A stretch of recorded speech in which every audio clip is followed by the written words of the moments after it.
भालू पिछले 2-3 साल से जंगल में होने वाले मैराथन में हिस्सा लेता था, लेकिन कभी भी उसने रेस पूरी नहीं की थी।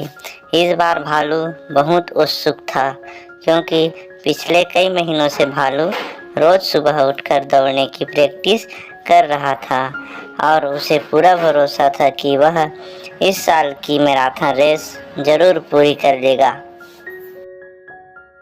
समय बीतता गया और देखते देखते मैराथन का दिन भी आ गया।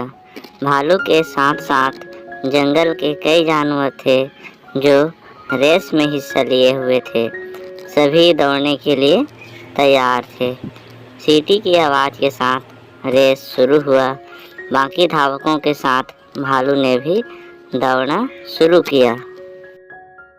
भालू पूरी तरह से जोश से भरा हुआ था और बड़े अच्छे ढंग से दौड़ रहा था, लेकिन आधी रेस पूरी करने के बाद भालू बिल्कुल थक गया और उसके भी जी में आया कि बस अब वही रुक जाए।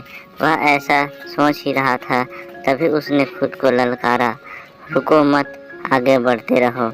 अगर तुम दौड़ नहीं सकते तो कम से कम वॉक करते हुए तो आगे बढ़ सकते हो, आगे बढ़ो।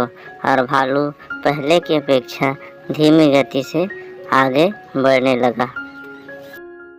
बहुत से धावक भालू से आगे निकल चुके थे और जो पीछे थे वो बहुत आसानी से उसे पार कर रहे थे।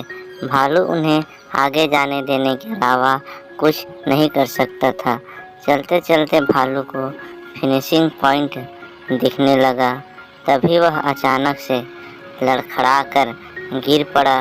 उसके पैर की नसें खिंच गई थी।